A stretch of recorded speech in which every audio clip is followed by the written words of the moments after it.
novia lo esperaba para ir al cine.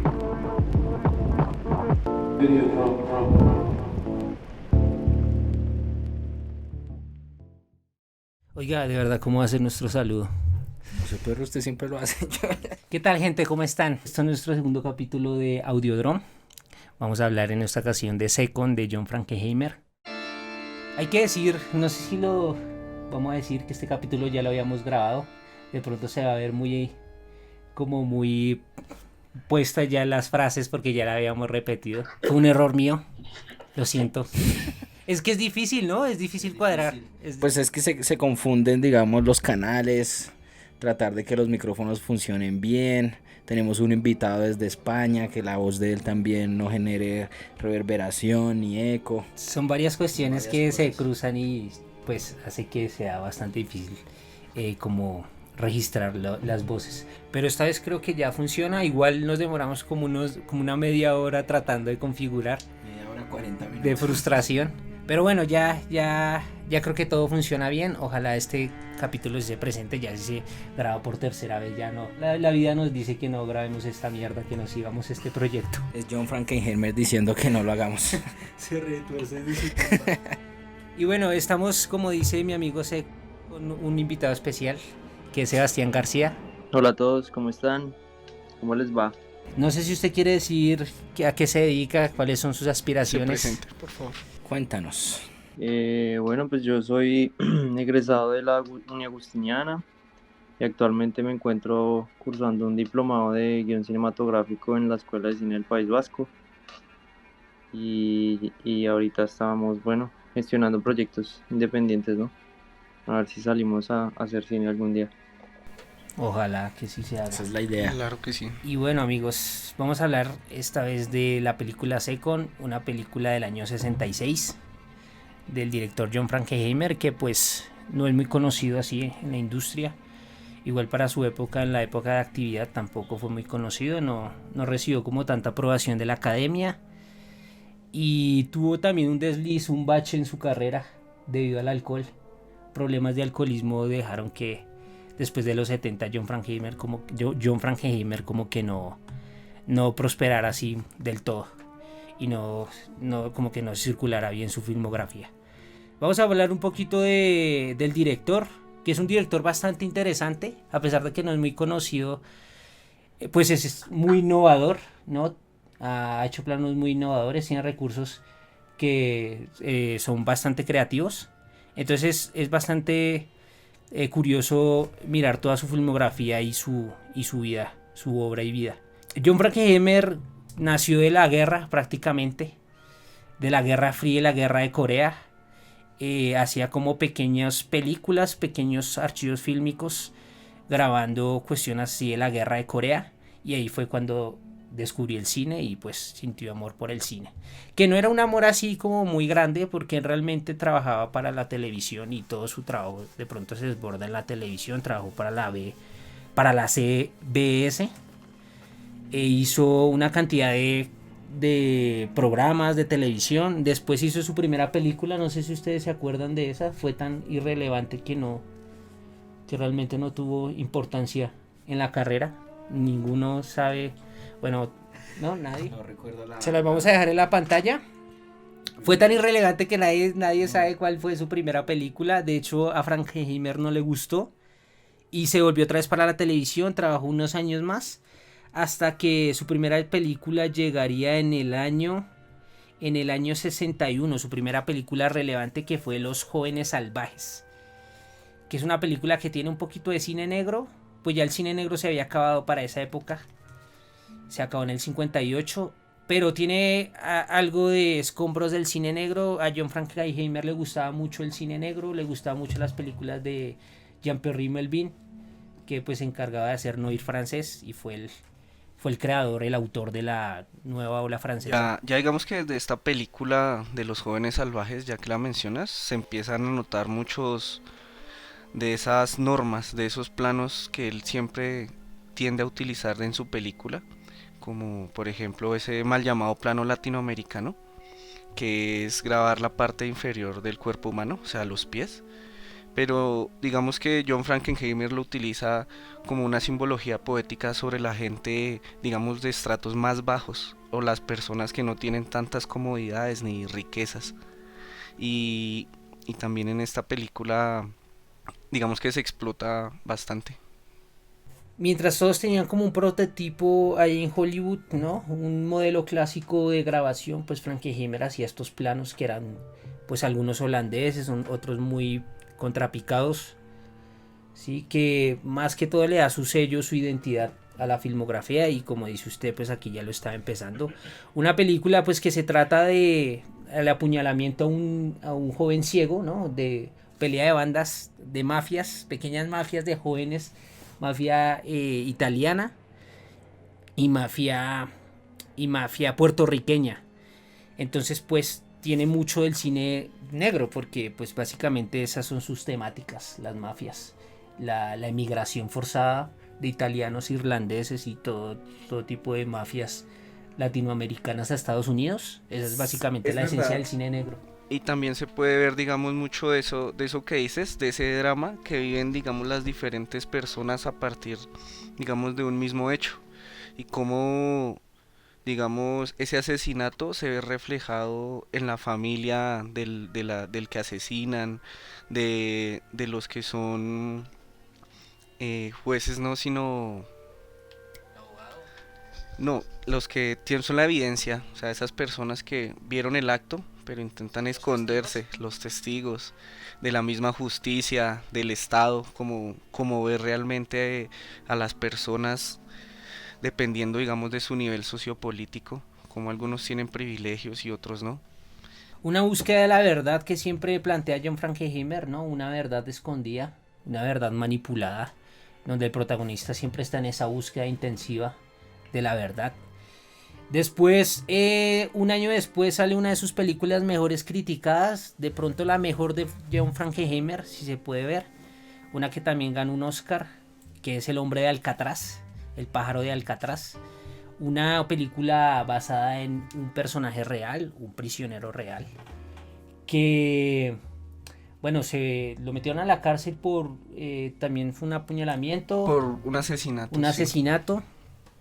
Pues de hecho está en la cárcel por un asesinato y en la cárcel asesina a un policía, entonces le dan cadena perpetua.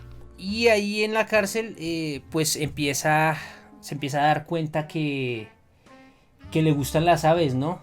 Porque él no sabía antes, ¿no? Empieza a adquirir ese gusto a las aves y empieza como la crianza de aves.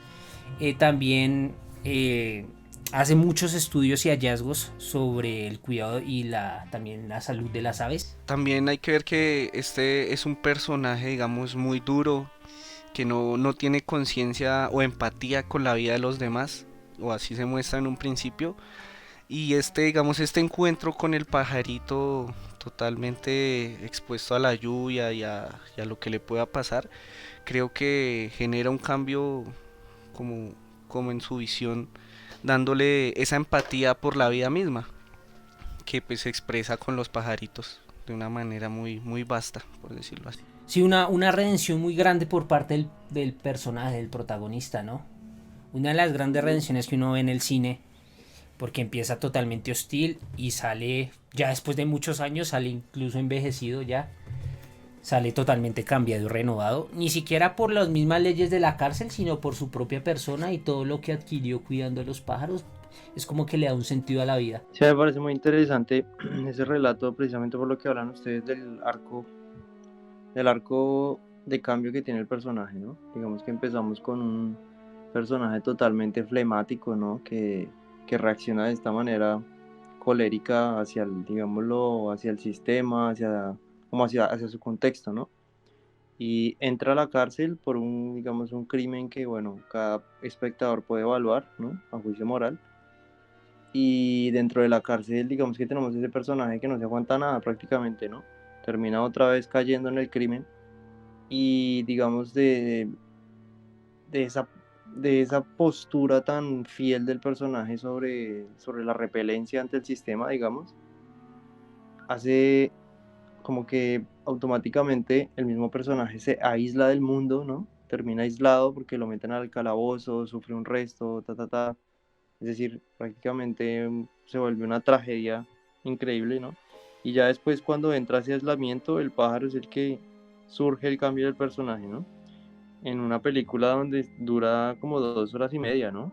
Y que básicamente es como el tacto de la soledad de ese personaje y dentro de esa soledad cómo cambia gracias a como al estudio que empieza, es decir, como que su vida se acaba, pero al momento de encontrar esa labor, su vida vuelve a nacer, ¿no?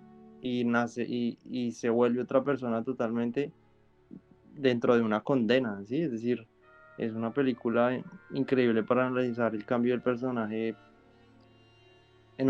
como en un ambiente muy difícil para el cambio del mismo, ¿no? O sea, es brutal, de verdad, es una película recomendadísima. Es una de las mejores películas de John Frankenheimer, con diferencia. Iba a durar 4 horas, ¿no? Y John Frankenheimer la quiso cambiar porque pues el corte estaba muy largo.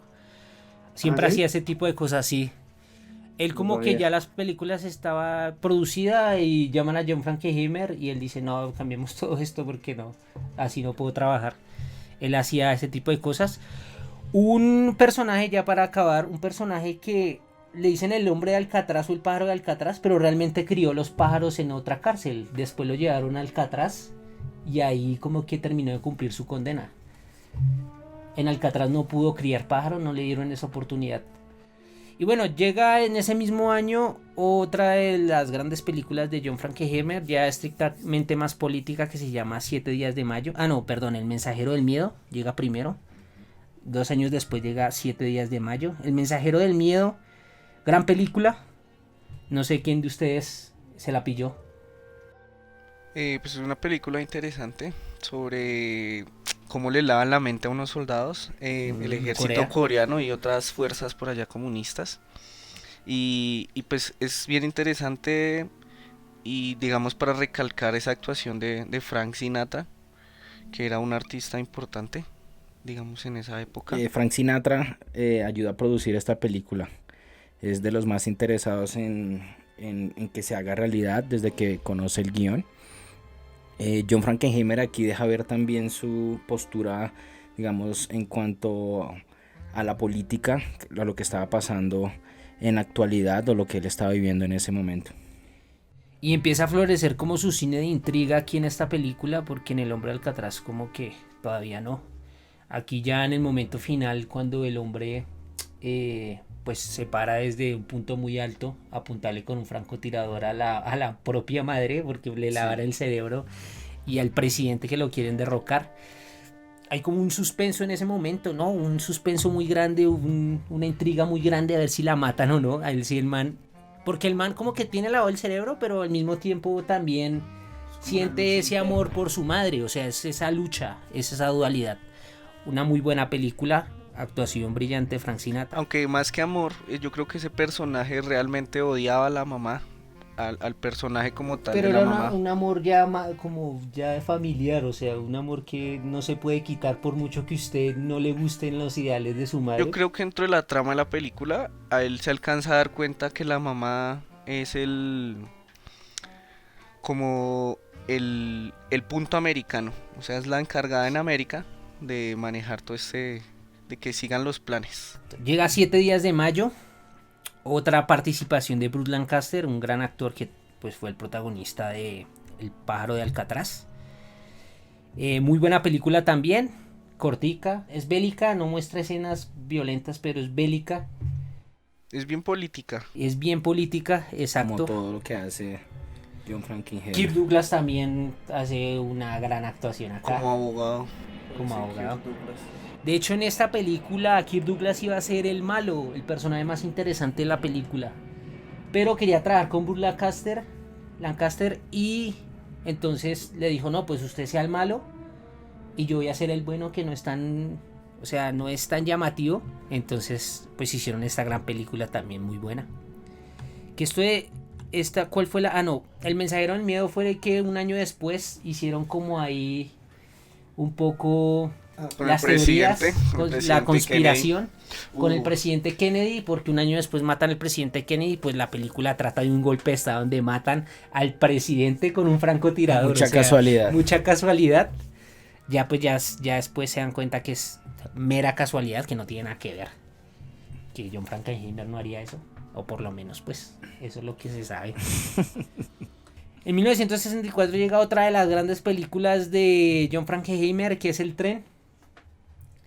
Una película, yo creo que muy importante para la historia del cine en cuanto a toda esa novedad que se nos muestra en torno a ese género de la acción. John Frankenheimer aquí deja ver toda la, digamos, toda la habilidad que ha adquirido durante los años para poder realizar una película de acción con una de las escenas más importantes, que es un plano secuencia en el cual él demuestra, pues digamos, toda esa habilidad para poder mostrar cómo es que se hace de verdad una escena de acción sin tener que cortar. Escena de acción que, por ejemplo, el choque de los trenes es real, o sea, no es nada de utilería ni nada. Es totalmente real el daño que sufren los trenes cuando se chocan. Unas escenas muy bien coordinadas del avión, por ejemplo, cuando hace el bombardeo. Y es muy muy buena la película también. Por parte del departamento de arte también se deja ver un trabajo. Hay que resaltar, ¿no? Sobre que es cuando los nazis van perdiendo y los ingleses se van contra los nazis, ¿no? Entonces es un personaje que dentro de ese contexto va a salvar, tiene que salvar unos cuadros de arte de Francia, ¿no? Porque los cuadros, digamos, ahí estaba, bueno, un montón de artistas franceses, es decir, prácticamente estaba todo el patrimonio francés en cuanto a la pintura, y el personaje le proponen, le ruegan prácticamente que salve, que no deje que esos cuadros lleguen a Alemania, porque Alemania se quería hacer rico con esos cuadros, vendiéndolos allá, ¿no? Entonces hay un general que quiere llevarse estos cuadros a como de lugar, un nazi, y un colaborador francés tiene que hacerle, en ese momento no habían salido los alemanes, entonces tiene que hacer prácticamente todo lo que él dice, ¿no? Pero esa es la misión, es decir, como no dejar que los cuadros salgan realmente de Francia. Y entonces como que el personaje me encanta, es decir, todo el flujo que tiene con el vínculo de los aliados, ¿no? Esa mirada, digamos, como de los personajes secundarios, es decir, como John Frankenheimer personifica a esos personajes alrededor del principal, ¿no? Esos coprotagonistas tan orgánicos, digo yo, y metiéndolos en un relato, digamos, totalmente de acción, ¿no? Pero que los hace muy verosímiles y además, es decir, se siente mucho el fervor y el idealismo de ese personaje que crea la narración, digo yo. Sí, ahí en esa película vemos ya la caída del ejército alemán. Ya empieza la caída, como los alemanes van perdiendo la guerra, ya están prácticamente acabados. Y hacen como, no sé, sus últimos intentos como para recuperarse con esos cuadros y terminan, no lo consiguen. De hecho, el protagonista también hace todo tipo de cosas, todo tipo de hazañas para que al final diga, oye, ¿yo por qué hice esto? ¿Cierto? Él termina siendo, creo, yo desde mi visión, impulsado más que todo por esos personajes secundarios que nombraba Sebas. Fueron un impulso porque como él los fue perdiendo por el camino, sí, fueron realmente un impulso para lograr la misión. Exacto, porque al principio él no estaba totalmente convencido de esa misión tan suicida prácticamente, ¿no? El tener que pintar 2 vagones del tren, el tener que desviarlo, ¿no? Y termina engañando a los nazis literalmente cuando estaban adentro del tren, en que estaban en Alemania ya, y en realidad los hizo dar una vuelta y estaban todavía en Francia. Es brutal. Ya después del tren llega la película que hoy nos compete, que es Second, una película del año 66. La última película blanco y negro de John Frankenheimer. Ya después haría puro cine color y trabajaría más que todo en la televisión. Y la película que sí encaja más, o sea, se redondea más el género de thriller, de intriga, que otras películas. Ya en otras películas había nacido ese cine de intriga por los recursos que él mismo hacía, acá ya en Second pues ya se logra aclarar mejor. Plan Diabólico de John Frankenheimer es una de las primeras películas que me viene a mí a la mente, pues cuando pienso en films que son injustamente infravalorados. De hecho, pues en su momento fue lapidada por la crítica y no funcionó bien pues en la taquilla. Se trata, en mi opinión, de una de las mejores películas de John Frankenheimer, sin quitarle mérito al Mensajero del Miedo, que es una obra pues maestra, igual que El Tren. Para mí el Plan Diabólico tiene, digamos, aspectos muy importantes y que ayudan como a crear un lenguaje cinematográfico nuevo junto con su director de fotografía. Sí, ya desde los recursos, desde todos los planos que él utiliza, ya se puede sentir como una especie de... Es como si estuviera uno claustrofóbico ahí en esos planos. Sí, de hecho, este man James Wong Hong fue muy innovador en ese término de crear, digamos, nuevos planos o nuevas formas de realizar diferentes planos o secuencias que realmente retratan lo que tú dices, como ese encierro, como si algo te estuviera limitando al humano. Y es chévere, digamos, en el principio me gusta mucho esa escena donde está en la estación de tren, digamos, el personaje, Mr. Hamilton, y vemos estos planos con la cara como en primerísimo plano, pero como si la cámara estuviera quieta. Y es muy chévere, digamos, ver imágenes de cómo se realizaron los planos, digamos, un detrás de cámara, y ves un poco de artilugios y de varillas pegadas al personaje para poder hacer ese plano. O sea, todo un proceso de innovación y creación. No sé si la primera vez que se hace ese plano sería bueno como investigar esa parte. Si ya se habían hecho ese tipo de planos donde parece que la cámara está pegada al cuerpo del personaje y se mueve con el Pues personaje caminando. digo que lo innovador es como ese grip que utilizan las personas, que se ponen toda esa varilla que digo, o sea, todo este artefacto que digamos yo inventa Hong para poder realizar este plano o dos planos que hacen así. Sí, yo creo que sin el director de fotografía James Woodcock, yo creo que esa película no sería igual. Él le dio mucho el toque y ya sabía un poco de la estética de Frankenheimer y supo redondear ese estilo que ya no se ve en ninguna otra película de De ese. hecho, esa película fue nominada a los Oscars a mejor fotografía por James Wong Hong, y también estuvo en el Festival de Cannes en el 66 concursando por la Palma de Oro, pero no la consiguió. Sí, James Wong James es, Woodcock, James Wong Hong. chino-americano. Sí, es uno de los mejores directores de fotografía más importantes de la historia del cine. Ayudó como decía antes, a escribir de verdad la historia del cine.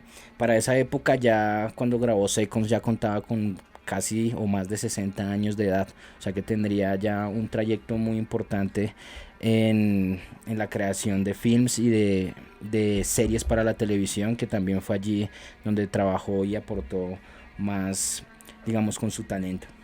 Y este man empezó, digamos que desde muy abajo en la industria cinematográfica, porque era rechazado, digamos, en América por ser chino, y pues digamos que no lograba conseguir un trabajo digno, ¿no?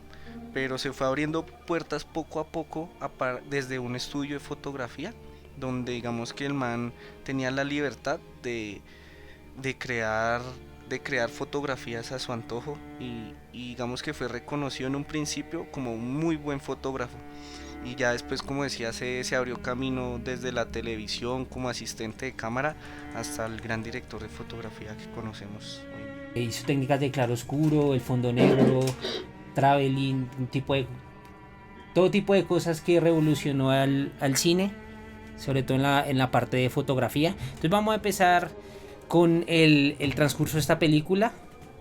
Comienza en una estación del tren, como decía Alex, ¿no?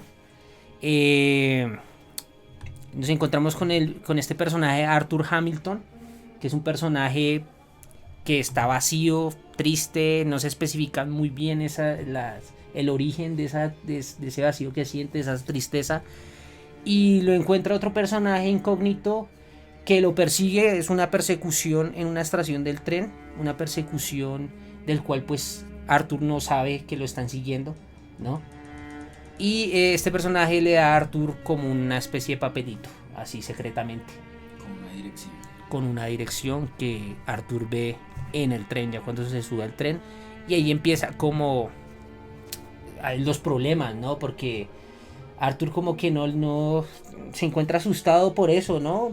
Sí, creo que él no acepta, no puede aceptar, digamos, esa realidad que le están poniendo de frente. Y yo creo que por eso se ve todo ese miedo y como todo ese nerviosismo, ¿no? Y que el personaje siempre está sudoroso, que eso también es como una cosa que se puede ver en muchos de los personajes de las películas de Frankenheimer, ¿no?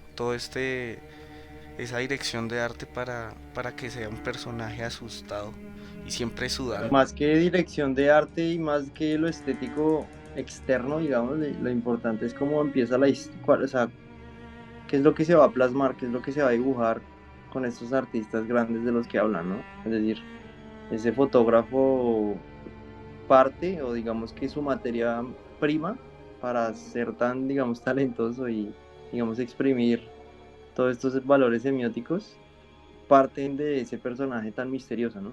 Lo que me curiosea, digamos, en la película es que arranca, digamos, en media res, o sea, hay un detonante que hace que el personaje ya esté así, pero que nosotros todavía como espectadores no sabemos qué es lo que le pasa al personaje, ¿cierto? Y es decir, nunca se nos cuenta qué es ese papel, o por qué está así, por qué está todo callado, ¿no? Tiene una esposa fervorosa, amorosa, ¿no? Con fervor hacia él, que le ofrece su compañía, le ofrece sexo. eh, digamos que toda esa soledad, toda esa personificación es como, es muy bien tratada, es decir, de eso es lo que están hablando ustedes, ¿no? Es cómo tratamos esa personalidad, valga la redundancia, del personaje a través de los elementos semióticos, ¿no? Es decir, que uno como espectador no se siente ahí dentro del personaje, ¿no? Dentro de esa soledad, dentro de ese, como de su ubicación, ¿cierto? Como dentro de esa duda, ¿sí? Sí, tiene una esposa que es muy comprensiva, ¿no? Trata como de entenderlo. Pero la relación es vacía, no se llegan a complementar del todo. Ella lo recoge en la estación del tren y sus conversaciones pues están llenas de mucho silencio que ellos intentan rellenar inútilmente. No consiguen encajar del todo. Entonces pues esta relación vacía, es un personaje introspectivo, oculto, tiene sus cosas por allá muy profundas. Y todo detona en que por la noche un viejo amigo, ya según el fallecido, ya muerto, llamado Charlie Evans, lo llama y le dice: ¿no se acuerda de mí? Nosotros jugamos tenis, ganamos un campeonato. El man no las creía al comienzo, ¿no? Sí. Hasta que le dijo: mire ese trofeo, mire la parte de abajo de ese trofeo. Tiene una firma, tiene un nombre. Entonces ahí ya dijo: es Charlie. Sí, sabía demasiado sobre él y confió. Y le pidió que fuera a la dirección que le mandaron, ¿no? Es aquí en donde él comienza como esa búsqueda de la empresa que le ofrece su amigo para hacer un cambio de vida. Y podemos ver de nuevo, como decía Sebastián, esos elementos semióticos que son muy importantes para poder comprender el estado actual del personaje. Podemos ver cómo suda, que creo que eso es de los elementos más importantes que vemos dentro de la imagen, ese sudor constante que él tiene, digamos, dentro de su angustia. Y al llegar a la primera parte de la dirección, es una lavandería. Es una lavandería donde él comienza a preguntar sobre Charlie, sobre su amigo, y que lo habían enviado hacia allá. No encuentra respuesta alguna del señor que se encuentra allá como planchando. Hay mucho vapor, hay otros personajes detrás de él y él habla y habla y habla, pero el personaje que está frente de él nunca le da una respuesta hasta que él decide irse. Hay una indiferencia al comienzo, ya después le dicen que esa dirección no es, que ya se habían retirado, es otra. Va a la dirección que la nueva y se encuentra con un matadero, ¿no? Entonces es como muy escondido todo, muy clandestino. Le ponen la ropa de los trabajadores, lo meten a un camión y ahí sí lo llevan a la empresa que es. No. bastante semiótico. Usted decía en la anterior edición, en la 1.0, que era bastante semiótico lo de la carne, ¿no? Sí, creo que esa escena tiene un poder, digamos, semántico muy poderoso porque nos hace, digamos, pensar en que el humano realmente es tratado acá solo como un trozo de carne o algo que digamos es desechable también, mortorio, que no tiene mucho Yo valor. creo que eso ya es interpretación propia, pero interesante el punto de que da, ¿sabes? O sea, es decir, uno el ver la carne lo puede significar de muchas maneras, pero sí ambienta, digamos, a todo eso con que estamos jugando, que es precisamente la carne, ¿sabes? Es que no lo había pensado desde ese punto. Sí, obviamente es muy, muy subjetivo. Quizás uno cuando ve la película no se le ocurre eso, porque es algo más interpretativo. Pero es bastante interesante. Es bastante interesante esa parte y es una escena muy cortica, no dura tanto. Es rápido, lo llevan, bueno, lo transportan al camión, lo llevan a la empresa que es, una empresa muy pulcra, a la diferencia, el contraste con el matadero, es algo muy, tiene unas estructuras muy modernas, ¿no? Está la sala de operaciones. Lo recibe una secretaria, muy bien vestida, le ofrece algo de beber.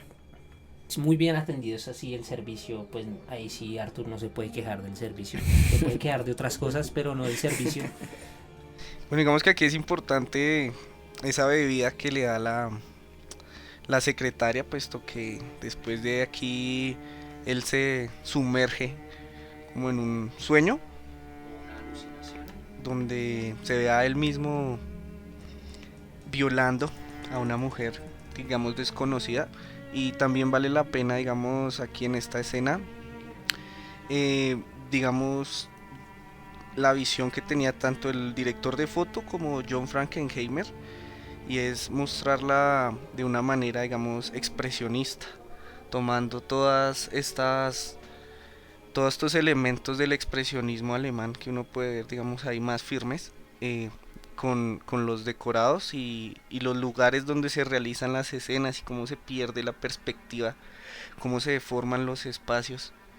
Y es muy chévere cómo esto involucra, digamos, al personaje dentro de esta acción, digamos, un poco surrealista, que, de la cual él despierta y piensa que es un sueño.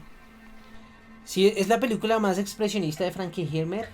Ha tenido ya influencia el expresionismo alemán en su filmografía por los planos, el holandés, los planos contrapicados, los personajes en una esquina del plano, habiendo mucho espacio, sí, en el lugar. Y es la escena más expresionista de la película por el tema del lugar, ¿no? ¿Cómo se realiza? Cómo se realiza, exacto. Entonces él piensa que es un sueño, se despierta, o sea, se despierta de la oficina donde está, va a otra oficina que es como una especie de call center, donde están hay unos tipos con unos teléfonos, no entiende nada, pregunta, le dicen, retorna a la otra oficina que lo están esperando, y va hacia donde el señor and Mr. Ruby, que es un tipo cejón, bastante amable, ¿no? Que ya le empieza a explicar el procedimiento y el servicio. ¿Y cuál es el servicio? Una nueva vida. Eliminar tu vida por completo, convertirte en otra persona, ¿no? Eso es lo que busca. Completamente, desde forma física hasta la profesión. O sea, forma física requiere un tratamiento estético, no operaciones estéticas, todo tipo de operaciones para que sea un hombre nuevo, mucho más joven obviamente, casi una especie, no se me olvidó decir esto, pero es una especie de Fausto moderno, esta película de Second, porque el tipo anhela ser más joven y pues realmente se lo cumple como si fuera un genio de la lámpara, ¿no? El que le dice es el que le ofrece. Yo creo que es importante ahí hablar del chantaje, ¿no? Al que se ve forzado este tipo. ¿Cómo lo llevan a aceptar? ¿Cómo lo llevan a aceptar esta nueva vida que él en realidad pues no estaba buscando, pero que se la están ofreciendo? Digamos que sí la estaba, es decir, no la buscó, pero sí dentro había algo que quería cambiar en su vida, ¿no? Porque tenía una vida, digamos, óptima, ¿no? Una vida norteamericana deseada. Económicamente estaba muy bien y no Sí. le hacía falta Pues era nada. un gerente de un banco. Claro, tenía amor, tenía su casa, tenía su trabajo, cosa que cualquier persona quisiera tener, ¿no? Y que no se cuestionaría por perder. Pero el hecho de que lo llamaron muerto y le comprobara que está vivo y que cambió de vida y fuera su mejor amigo, pues lo hace dudar como o sea, arduamente, ¿no? Y, y lo curioso es que, bueno, entra, digamos, dudoso a esa decisión, ¿no? De, bueno, a ver, veamos qué es lo que puede pasar. Pero cuando entra ya no tiene salida precisamente por ese chantaje, porque la empresa ya lo enganchó. El hecho de que la empresa, es decir, crear ese antagonismo de que hay una empresa, de que es muy, obviamente, ilegal y como muy underground y bajo cuerda todo el asunto, pero que amarra a los clientes, ya una vez el cliente los conoce, no los deja salir de ahí. ¿Cómo? Pues por medio del chantaje de esa grabación de que en realidad el man violó a la chica esa. Sí, en realidad no era un sueño eso, que el man estaba pues abusando de la nena. Realmente no la abusó, no alcanzó a abusar, sino hizo todo el paripel de abusarla, como manosear todo eso. Y pues lo grabaron. Estaba sedado, estaba completamente sedado. Estaba completamente drogado para que hiciera eso. Le hicieron el chantaje. Vea, si usted no acepta esto, le vamos a mostrar a todo el mundo que usted abusó de una nena. No está bien filmado. El man dice, no, Mr. Rubin, no está bien filmado, pero pues sirve. ¿Cierto? También es interesante mientras le cuenta y le ofrece todo el plan, él les está comiendo pollo, ¿no? Esta Sí. escena donde le ofrecen pollo y él desconfía pues de comerse este plato de comida y se acerca a Mr. Ru y él sí comienza a comérselo con gusto y con ironía, pues dice lo que se estaba diciendo. Ese detalle es más como, bueno, ya ahí hablando de la persona, pues es que John Frankenheimer es muy pro haciendo la caracterización de los personajes, ¿no? Eso en guión lo llamamos actividades. Las actividades son lo que caracteriza al personaje que no son acciones, digamos, vitales para la trama, pero que alimentan la personalidad de eso que estamos dibujando, ¿no? Entonces ahí es cuando él llega y lo quieren hacer sentir cómodo, ¿cierto? Pero ahí vemos claramente, digamos, la jerarquía que hay entre el estatus, ¿no? Eso se llama el estatus que hay entre los personajes, cuando él está, pues bueno, sudando toda la cosa, nervioso, y esta gente le ofrece un pollo en un momento de negociar prácticamente el futuro de su vida, ¿no? Pero entonces, ¿yo qué putas voy a estar pensando en tragarme un pollo delicioso cuando voy a despedir todo mi pasado, más que no es una persona joven, ¿cierto? Voy a decirle adiós a mi vida y voy a pensar en comerme un pollo. Entonces esta jerarquía y este estatus de este personaje, pues físicamente un loquillo, ¿no? El que dice usted que es un cejón y este man proponiéndole cambiar la vida y el man sí está pensando en el pollo, es como está tan bien contrastado, ¿cierto? Ahorita Sí, Le da irrelevancia a lo que le propone, ¿no? Le quita importancia cuando le dice, usted no se va a comer el pollo, pues yo me lo como. Y mientras se come el pollo le va contando de qué se trata exactamente. de qué se trata ese plan diabólico que le tiene esta empresa. y si es verdad lo de las jerarquías, se nota bastante pues quién manda, quién es el que tiene la batuta y quién es el que digamos tiene que agachar la cabeza en ese momento. No tanto la batuta y el que manda, güey, sino como ese estatus me refiero a no quién manda y quién no, sino en qué sensación está cada uno, ¿sí? Pero ahí está claro quién manda y es el viejito, un personaje importante que aparece ahí, que es el dueño de toda la compañía, El que lo convence, el que lo convence de una forma muy amigable, se viste de una persona que lo quiere escuchar, que es inclusive un tipo de psicólogo que escucha todos sus problemas. Arthur le empieza a decir problemas de su hija, de su esposa, todas estas cosas que tiene. Y pues ya lo convencen. Y después pues llega el procedimiento quirúrgico, otra parte muy importante de la película. Donde pues según el cirujano o el jefe de los cirujanos que están ahí, pues dice que es la mayor obra de arte que ha hecho. Un cambio totalmente radical, ¿no? Lo convierten totalmente a un personaje, un actor que es una de sus más grandes actuaciones ahí, que es el señor Rod Hudson. Que dato curioso, no sé si ustedes sabían, no sé si lo había contado, es el primer actor en morir de SIDA en Hollywood. es el primer actor, y ya empiezan estas campañas de Elizabeth Taylor, que era muy amiga de Rod Hudson, y habían actuado en Giant, una película de western. Todas estas campañas contra el SIDA y todo eso, a causa de la muerte de este señor, un gran actor, y es, incluso creo que sus papeles más importantes, porque siempre está como, este actor es como prototipo de galán de Hollywood, todo eso, y pues llega a esta película en donde pues sufre crisis, no sé, como un personaje más real, más íntegro. Entonces es una muy buena actuación de Rod Hudson, lo convierten completamente, llegan a otro personaje que se llama Dávalo, creo que sí, que es el chino este coreano. Mismo que aparece en... ¿Cómo se llama? El mensajero del miedo. En el mensajero del miedo. Sí, otro personaje muy distintivo y no tan solo psicológica y en términos de guión, sino también física.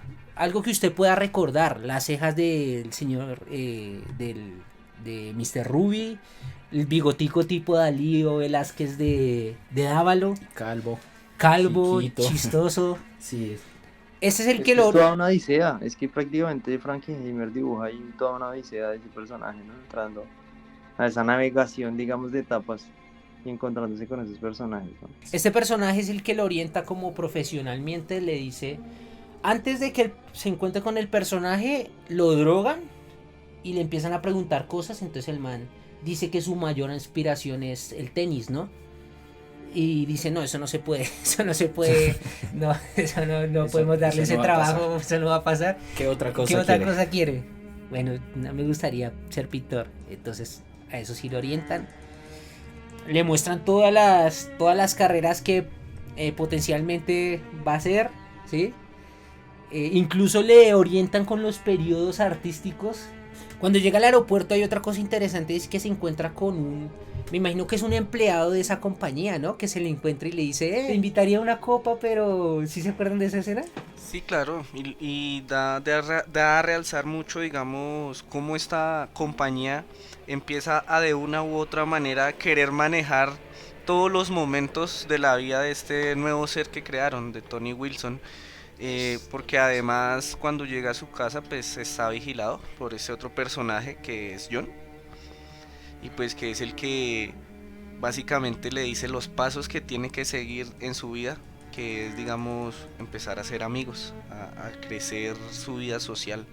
Pero digamos que el personaje por el momento aún está en ese proceso de aceptación de su nueva vida, como de pronto ser capaz de aceptarse frente al espejo, ¿no?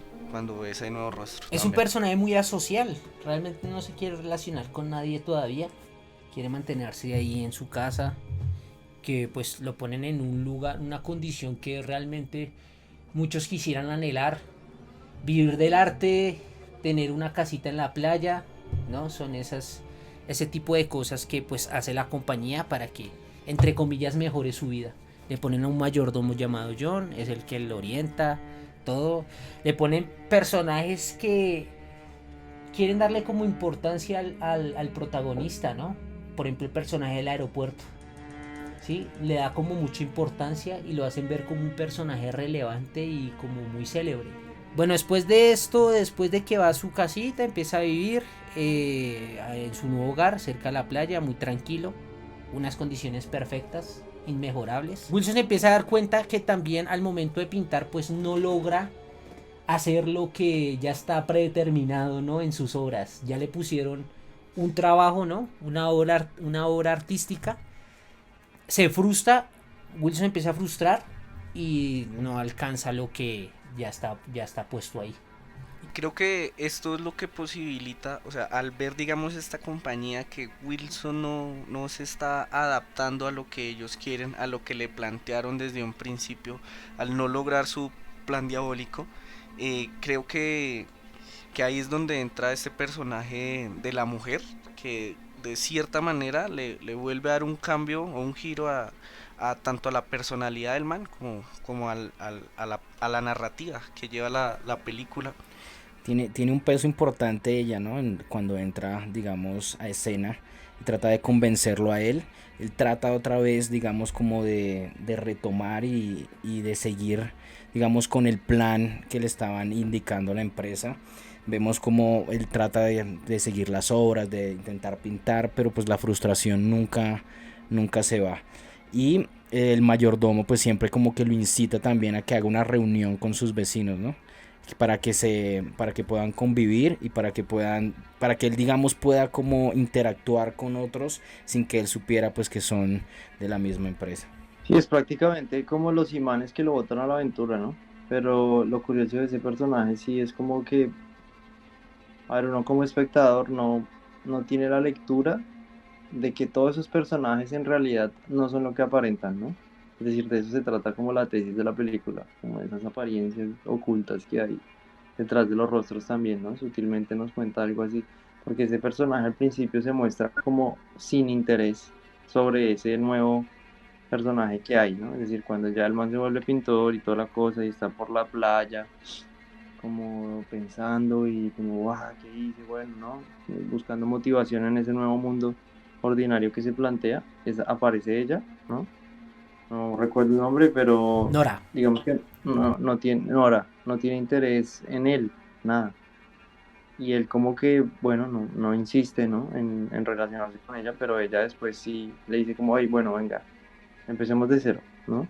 Y eso nos da cierta, nos pinta una atmósfera como inocente de ese nuevo mundo, o sea, parece que todo ese nuevo mundo al que Nora le hace, digamos, introducirse, es orgánico, es simplemente un mundo natural, pero ya después, más adelante, nos damos cuenta de que todo era una construcción de ese plan diabólico, ¿no? Qué pena a los espectadores hacerles tanto spoiler, pero la idea es analizar cada punto específico de la película, No ¿sabes? sé, pues sí, da pena, ¿cierto? Porque a uno no le gustaría que le hicieran spoiler más cuando le recomiendan una película, pero pues no hay otra forma de abordarla que no sea pues contando las partes más importantes o las partes más relevantes de la historia. Como dices, él convencen a Wilson a... Bueno, antes de hacer esa fiesta, ocurre una de las escenas más significativas de la película y es ese baile que hacen, ¿no? Ese tipo de fiesta que hacen. Sí. Muy Ella lo dionisiaco. ella lo lleva a como una especie de festival. Ese es el punto de cambio, ¿no? El punto de cambio donde el man ya acepta esa nueva realidad, como así toda dionisíaca. El personaje, digamos que acepta, digamos que deja de ser Mr. Hamilton para realmente tomar la forma de Tony Wilson. Y también yo estaba viendo la película, reviéndola y eso es una interpretación también. O sea, el pensar que para usted entrar a esa olla de vino tenía que quitarse la ropa es como destapar su verdadero ser, sí, destaparse de todo lo que le cubre para poder entrar. Y es, digamos, contraproducente porque ese man al entrar lo que hace es aceptar su máscara, su doble yo, su doble identidad. Y digamos, eliminar un poco esa vieja vida que tenía. Ya desde ahí empieza a ser un personaje que se convierte un personaje más pasional, más libre por así decirlo. Sí, ya no es tan recto, ya no es como tan formal, sino pues empieza a tomar esa vida, ese estilo que le impusieron, ¿no? Con un personaje Nora que también tiene demuestra tener ese libertinaje, ese espíritu creativo, todo eso, pues que le ayudan a tomar esa forma de vida que realmente no termina de convencerle mucho a Wilson y no termina de encajar completamente en la vida de Wilson porque pues vemos una frustración después en el personaje. Sí, creo que ahí en esa escena de la fiesta claramente se puede ver como el personaje, pues de pronto el alcohol lo lleva a eso, ¿no? Sí. Porque está un poco borracho y conforme empieza a hablar con diferentes personajes, como que hay un choque en su cerebro y empieza a perder como la visión de la realidad y no sabe qué está haciendo. Es que se emborracha y los borrachos dicen la verdad. Entonces ahí ya empieza a ser el que no aparenta ser, ¿no? Es lo bueno. Que en unos diálogos, digamos, está hablando con Nora y Nora le dice que él es un viejo verde. Y ya con eso como que ¡pum! Algo por allá estalla en el interior de él hasta que un man le dice que lo invita a jugar golf y él responde como yo, Mr. Hamilton jugando golf y como que ya mejor dicho está súper perdido de en qué está y de lo que le propusieron.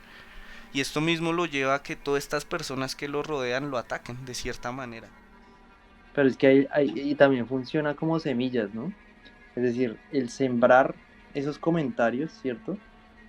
Para después darnos cuenta que toda esa gente eran dobles como él, ¿no? Eran personas sometidas al mismo servicio, entre comillas. Vemos también la condición muy asocial del señor Hamilton, ¿no? Porque no está acostumbrado a tener este tipo de celebraciones y a veces dice cosas que después se arrepiente junto a las personas y las personas dicen, ¿qué está diciendo este man? Como, ¿cómo pinta usted? Yo pinto desnudo. Cosas así que... Lo hacen sentir incómodo. Exacto, como que no está acostumbrado a estar en sociedad y pues dice cosas que pues realmente pues incomodan a la gente. Toda esta gente tiene el mismo, obviamente pues ese vecindario, lo como se llame, pues están rodeados de esa gente que también tiene la misma condición del señor Hamilton, que tomaron ese plan. La única que no estaba ahí era Nora, que ella ya es empleada de la compañía y que está puesta ahí para pues para conocer al señor, a Tony Wilson, y pues para enredarse con Tony Wilson, ¿no? Tener una relación. De hecho, Tony como que se decepciona, ¿no? Al final, al enterarse. Que obviamente una persona que reflejaba al comienzo ser como tan verdadera, como que lo entendía, se decepciona al saber que pues ella no es lo que aparenta ser. Y pues es otro peón más que está puesto ahí para servir. No, y eso que tú dices impulsa al personaje para ir al encuentro otra vez con su vida pasada, que es cuando él va y visita a la esposa queriendo pedirle unos cuadros pues que él sabía que guardaba en alguna parte de la casa. Pero digamos que aquí es muy fuerte como este personaje se entera realmente de lo poco o de lo infravalorado que estaba con su esposa. O sea, era alguien que no esperaba nada de él. En su vida anterior como que no tenía tanto peso, como que él esperaba encontrar, digamos, otra cosa. Él llega ya como buscando la esperanza de que la esposa como que lo recordaba, como que guardaba sus cosas. Entonces cuando llega ya y se da cuenta que su esposa creó una vida nueva, o sea, comenzó una vida sin problema alguno, sin, digamos, como sin un cargo de conciencia, o como que no le pesa la ida de su esposo, pues él se ve muy decepcionado. Pero yo creo que no, como yo no creo que él se vea decepcionado, yo creo que él se esperaba eso, pero quería saber cómo lo percibía su mujer, ¿no? En ese momento el man está como destapando las máscaras de su alrededor, ¿me entiende? Entonces quiere como descubrir, está descubriendo, es decir, está buscando la verdadera cara del asunto, ¿no? Está buscándose a sí mismo en su mismo entorno. Porque es ahí cuando el man toma la decisión de volver a empezar de nuevo, ¿sabes? Pero sabe que sí es una sorpresa al enterarse que su esposa no lo extrañaba del todo, no... Es un golpe fuerte, Sí, pues, es una como humano. Es un golpe fuerte, pero digo que en ese momento él lo que está haciendo es destapar las caras, ¿sí me entiende? Buscando la verdadera identidad de todo su alrededor, porque se da cuenta que su alrededor, pues la gente que ya tenía no era la que esperaba, ¿cierto? Y él tampoco es la persona que aparenta, ¿sí me entiende? Como que está surgiendo el cambio del personaje y ya como que se acepta en que en realidad quiere morirse literalmente y convertirse en algo nuevo totalmente, ¿sí? Pero precisamente por esa, no sé, todas esas máscaras alrededor de él, ¿no? Como que evocan, digamos, esa búsqueda de él mismo, ¿sí? Eso es lo que me parece, uff.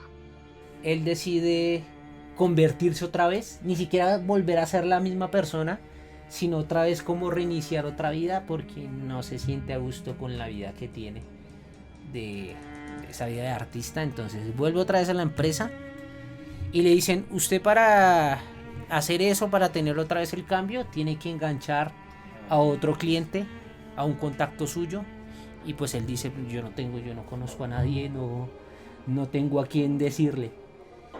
Y se quedan en ese proceso. Vuelve otra vez a la oficina de los call centers. Vuelve otra vez donde están todos estos tipos con cada teléfono. Y se da cuenta que cada uno de esos tipos trabaja en como orientar, ¿no? Como en guiar a la persona que enganchó, ¿no? Como lo que hace Charlie. De hecho, cuando entra ahí a, a esa oficina de call center que dices, la primera persona que lo observa y que le dirige la palabra, de pronto él lo ve desconocido, pero le dice que es Charlie. Aquí se encuentra otra vez con ese amigo Charlie, que como tú lo decías fue ese en el que desde un principio lo impulsó o lo encaminó o lo manipuló para que entrara a esta organización. Es como una organización piramidal, ¿no? De esos que, venga, yo le engancho a usted, yo estoy jodido, yo también estoy jodido. Pero lo necesito. Pero lo necesito, sí, básicamente. Es casi como una especie de crítica de ese tipo de organizaciones. Se encuentra con él. Obviamente Charlie ya cumplió lo que tenía que cumplir. Ya orientó a este man para que hiciera su nueva vida. Lo llaman y lo llaman para que haga para que se convierta otra vez. Y ocurre algo muy interesante, y es que el señor Hamilton, Tony Wilson, se alegra de él, ¿no? Le dice, esta puede ser una nueva esperanza, esto puede ser un gran cambio. O sea, no está consciente él de que es una mierda, sino que tiene otra vez la esperanza de que pueda volver a funcionar. Y eso ocurre en esos personajes, ¿no? A pesar de que esa no es a pesar de que no le gusta su vida actual, tiene la esperanza de que con otra nueva vida se pueda mejorar. Y así, eso es un ciclo. Y por eso es que vemos en esa oficina muchas personas así. Porque en ese estado yo creo que han pasado todos los clientes de esa compañía, posiblemente. Siguen buscando como otra oportunidad los que están ahí en el concierto. Y siguen insistiendo hasta que logren, digamos, lo enganchar. interesante ahí es que uno dice, bueno, segunda oportunidad, le van a dar, o sea, ¿cómo va a ser esa segunda oportunidad, no? Y uno piensa que en realidad se va a poder. Y cuando llega y en realidad no hay segunda oportunidad, ¿no? O sea, es decir, usted tuvo su oportunidad de cambiar de vida, no la aceptó, como para descubrir una nueva cara, es decir, le dimos la oportunidad. Es brutal ese cambio. Entonces, ya que el señor Hamilton no encuentra a nadie, pues obviamente no se lo dicen directamente, pero el viejito, no tiene nombre. El director, El por director, decirlo así, el jefe de la compañía, el anciano, le dice, ya te vamos a transformar otra vez, ¿no? Cuando está acostado ahí en la habitación. Y pues... de una manera tan cínica sí, y todos tan sabemos amable, que es así, exacto. le transmite... Es como la cara política también, ¿no?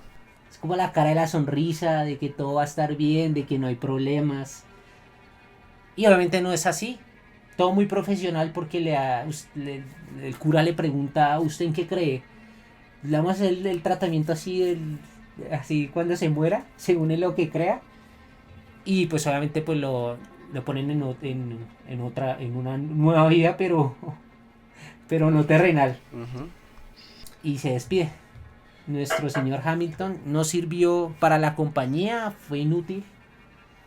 Y pues tienen que darle de baja, ¿no?, a nuestro protagonista. Él convencido todavía que le van a ayudar con ese nuevo Sí. cambio, pero aquí vemos que hay un factor diferencial, y es que contratan a un cura Ajá. que es de todas las religiones, ¿no? Es una persona que predica todas las religiones, y aquí él comienza como a hacerle como esa despedida, pero él aún así sigue como insistiendo o creyendo que lo que va a tener en realidad es otro cambio. Ahí en ese momento se da cuenta. Ya cuando él ve que comienza Cuando le dicen, ¿usted en qué cree? Sí. Ahí ya en ese momento dice, Sí, "Ah, No, y la forma en el montaje, digamos, en esa escena de la camilla se deja ver totalmente lo que tú dices, ya ese desespero, ¿no? Como pam, pam, pam, pasan los planos rapidísimo del man moviéndose así con violencia. Muy bueno el montaje ahí. expresa muy bien la desesperación del man cuando ya lo van a matar. Y es un final que... Justo y necesario, ¿no? Que uno no se espera, pero que uno se pone a pensar, y era el único final que se le tenía que dar a la historia, ¿sabes? Me encanta eso. que parece feliz, parece un final feliz, pero también como que no hay otra manera de acabar. Son cosas así. Y aquí ya se acabó la película del segundo capítulo. Pues antes de que acabe, me gustaría hablar de la última imagen que ve el man, porque es que me parece muy evocadora, digamos, esa imagen en la playa de un hombre con una niña. Parece muy, muy poderosa, ¿no? Como lo que uno podría interpretar. Quizás eso es lo que él quería. Hay que explicar que pues la hija del señor Hamilton, el real, el inicial, pues iba a tener una hija, o sea, Hamilton iba a tener una nieta. Y pues ese final evoca eso, ¿no? A que posiblemente pudo haber disfrutado con la nieta y no lo hizo por querer tener otra nueva vida. Ahí como dato curioso, esa escena iba a estar en la mitad del film, pero Frankenheimer decide eliminarla porque digamos que no tenía como una secuencia clara con lo que llevaba ya el guión, y decide colocarla al final como un plus más para el final de la película. Ustedes como, es decir, ¿cómo hubiese cambiado la película si no hubiésemos visto ese último plano? ¿Cómo piensan ustedes? Es como decirle al espectador que cagada que haya vivido así el man, ¿no? Pudo haber vivido así. Y es como... Es un poco perverso ese final, ¿sabe? Es un poco... Mire lo que pudo haber vivido el personaje y no lo vivió por tomar estas decisiones. Es un poco perverso. ¿Y Daniel qué piensa? Yo creo que él trata como, digamos, de mostrar como esa segunda opción que él siempre tuvo, pero que no la tomó en cuenta, digamos, en el momento adecuado. Igual, si nos retomamos a la película, él se encontró, digamos, encerrado para tomar esa decisión. Entonces nos da como otra cara de lo que pudo haber pasado. ¿Y Alex? Sí, no, o sea, creo que esto nos muestra un poco de la promesa de cambio que él tanto quería. De pronto, si no hubiera estado, hubiéramos terminado solo con que pues él era como una mala persona por al fin de cuentas tener tantas máscaras y no aceptarse a sí mismo. Pero más allá de eso, digamos que él quería algo, quería sentir empatía por algo, como amor, sentirse más humano, y eso se logra pues a través de ese plano, pienso yo. Y yo creo que sabe que digamos que ese plano a mí me funciona, es como digamos, el punto melodramático, ¿no? Es decir, si no hubiésemos visto ese plano, la película hubiera terminado como más violenta, más cruda, como más sobre la última parte, que nos quedamos ya como la amarran, le dicen usted en qué es lo que cree, ¿no? O sea, nos quedamos con esa parte, ese final crudo de no aprovechar, es decir, con el mismo mensaje, pero de un tono más crudo, ¿no? Y el hecho de ponernos ese plano ahí, nos lo hace un poco más un tono más melodramático, pienso yo. Entonces ahí Frankenheimer como que dijo, metámoslo ahí para darle un tacto más suave, para que entre menos crudo el asunto. Lo leo así, ¿no? Porque es muy melancólico ese plano, ¿no? De hecho, para mí la película tiene como dos partes. La parte en la que el protagonista se encuentra encerrado, se utilizan esos planos que obviamente orientan bien ese recurso. Sí, de los intriga, espacios. Y la segunda como parte tal, es más drama, ¿no? eso. Cuando el tipo se va a la playa, es un poco más tranquilo. Entonces, esa es Second, amigos míos. Película del 66, recomendadísima. Una de las mejores películas. Peliculón. Muy recomendada. De culto también, igual que Videodrome. En el momento no recaudó nada. Fue un fracaso. Pero ya después se le valoró como una gran película de terror. Que no deja de ser de terror. De culto. Podríamos hacer otro programa debatiendo ese término. Estoy un poco en contra de ese término, pero bueno. ¿Por qué? Pues es un largo debate, por eso le digo, podríamos hacer otro programa debatiendo eso, ¿sabes? No, y de Pero culto es que hay una cantidad de películas. las películas de culto son las que en el momento no generaron nada, no se conocieron, pero ya después se les dio el valor que es. Hay muchas definiciones de eso, parce, y en la industria y en el ambiente del cine se habla mucho con esa definición. No sé, me parece demasiado exaltante para las cosas, ¿sabes? Pero igual es una película de culto. Pero una película de culto es que tiene un pequeño nicho, o sea, Sí, que exacto. no es reconocida por, digamos, por un gran Videodrome. público, igual que Videodrome. Y Esa, que es la, sí esa es es- la denominación que es. Ya si usted dice es una película que, digamos, clásica, y usted dice esta película es de culto, pues no es la denominación, porque sí es clásica y fue conocida, por ejemplo, Casablanca, y fue conocida en ese momento, no es de culto. De culto es que Pero le sí. dicen de culto, ¿sabes? ¿Cómo? Le dicen de culto. Por eso es Está una. mal Ahí utilizado está el término. Ahí donde. es donde está el debate. ¿Quién es el que tiene la potestad para decir que eso está bien utilizado, ese término? Pero por eso no quiero entrar en ese debate. Esos ya son otros temas que podemos tratar hasta con más invitados, ¿sabes? Sería chévere hacer un programa de ese término con gente más... También hay Más directores de empoderada culto, en ¿no? los términos. Directores de culto también hay. Directores que no se conocieron en su vida y ya después se les dio el valor que es, posiblemente por esas referencias, esas películas que hizo. La serie B también es un género de culto. Sí, exacto. Supuestamente, pero Ya para finalizar, dígame, Jesús. No, que supuestamente, o sea, por eso le digo, chévere que hagamos un programa, o hagan ustedes un programa con, no sé, con 3 puntos de vista diferentes frente al término. Bien interesante ese programa, ¿sabes? Estás invitadísimo para que podamos hacer este especie de debate. Y para el cuarto capítulo que la película la va a elegir Sebastián. Sebastián va a elegir la próxima película. Entonces, ¿Ya mismo? ¿Quieres elegirla de una vez? Si quiere me la da y le pasamos de una vez el director de la película. Bueno, ya para finalizar, quiero que me digan la escena o la cosa, el elemento que más les gustó de Second, que más les impactó. Voy a iniciar yo. La escena que más me gustó fue cuando fue al matadero. Visualmente es poderosa. Esa organización de las carnes, esa composición, cuando el tipo se muestra ahí enfrente de todas las carnes ahí colgando, me parece muy bacana. No tiene mucha importancia narrativa, digamos. No, o sea, no es que no, o sea, me refiero que sin esa escena la guión se hubiera podido contar igual. O sea, la línea narrativa no cambia, pero visualmente es tremenda. ¿Ustedes? Yo creo que para mí lo que más, digamos, me deja como de enseñanza o que me marca, digamos, como para mí Frankenheimer, es cómo puede utilizar todos los elementos que tiene a su disposición, la semiótica, los planos, cómo puede escribir la historia del cine con su imaginación y con todo lo que él, digamos, tiene en la cabeza. Creo que eso es muy importante y nos deja ver, pues, digamos, toda la inteligencia que él tiene para realizar cine. Entonces creo que es un director muy importante. Y en Seconds me quedo con la parte en la que lo chantajean, con la violación. Creo que es un elemento muy muy muy importante y que tiene gran peso durante la película. Bueno, mi escena favorita es la escena de la oración esta que le hacen al dios Baco. Todo este rito un poco hippie. Que de hecho yo creo que fue también un poco honor a la cultura hippie, en ese momento estaba de auge.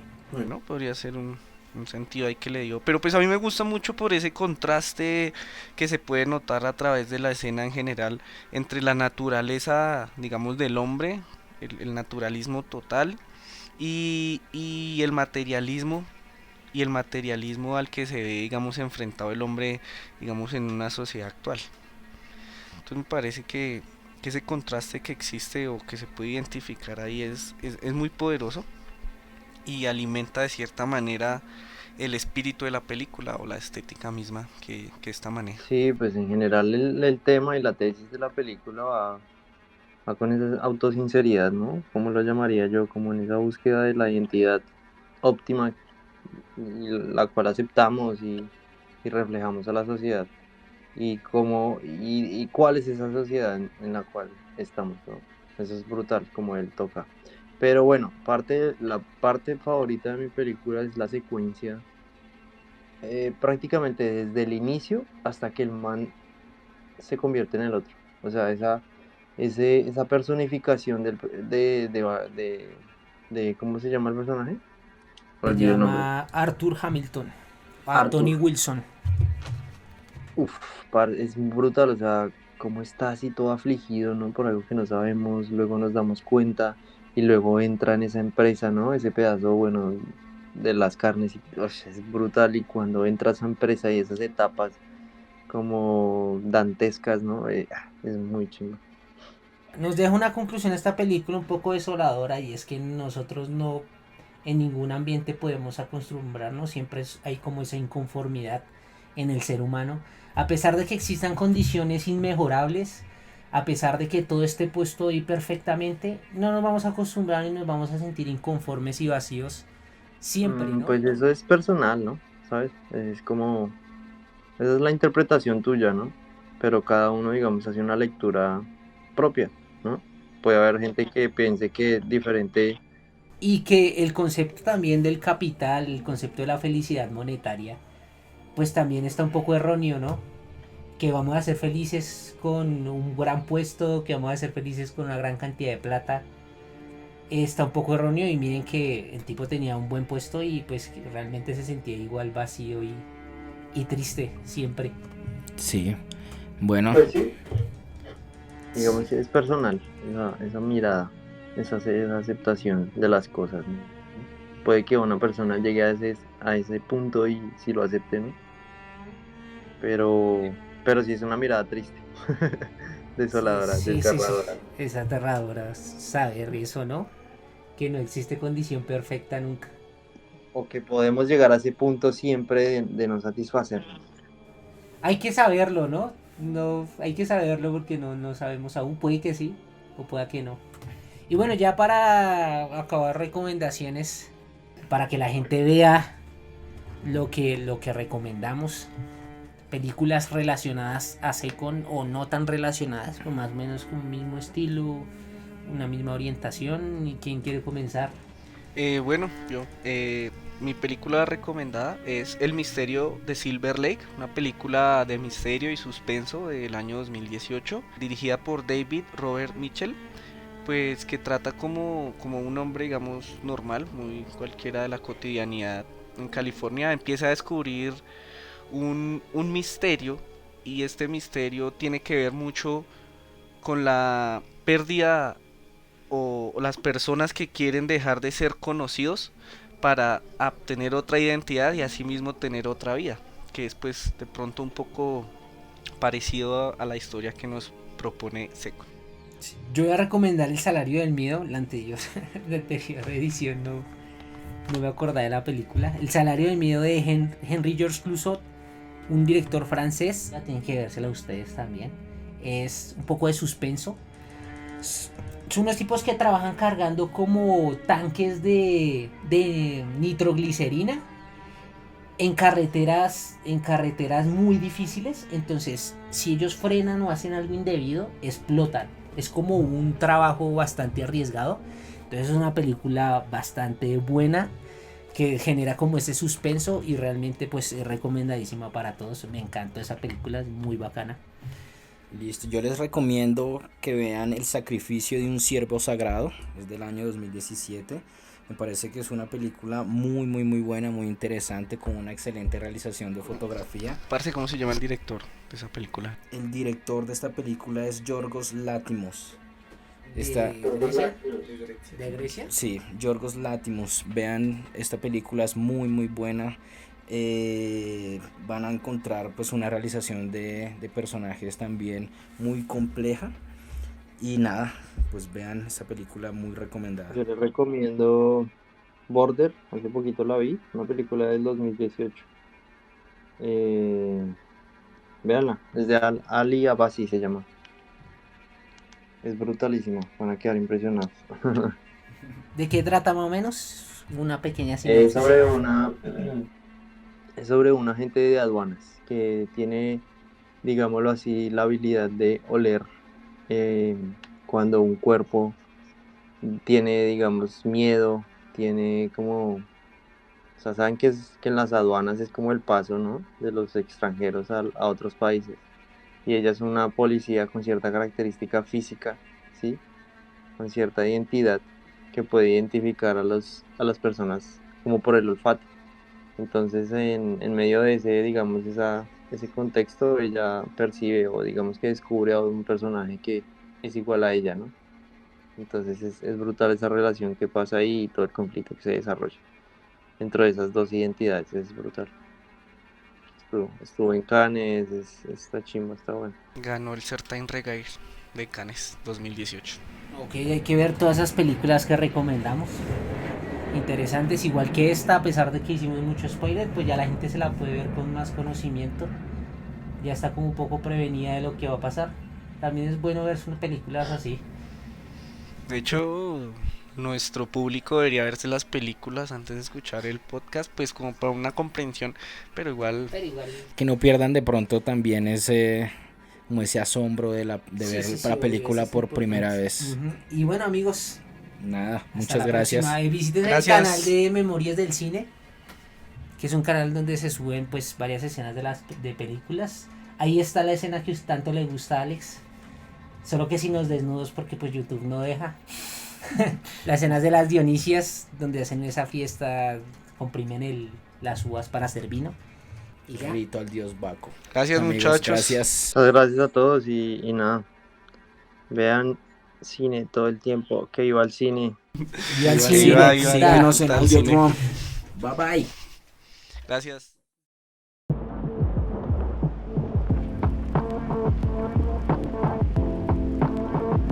Su novia lo esperaba para ir al cine. Videodrome.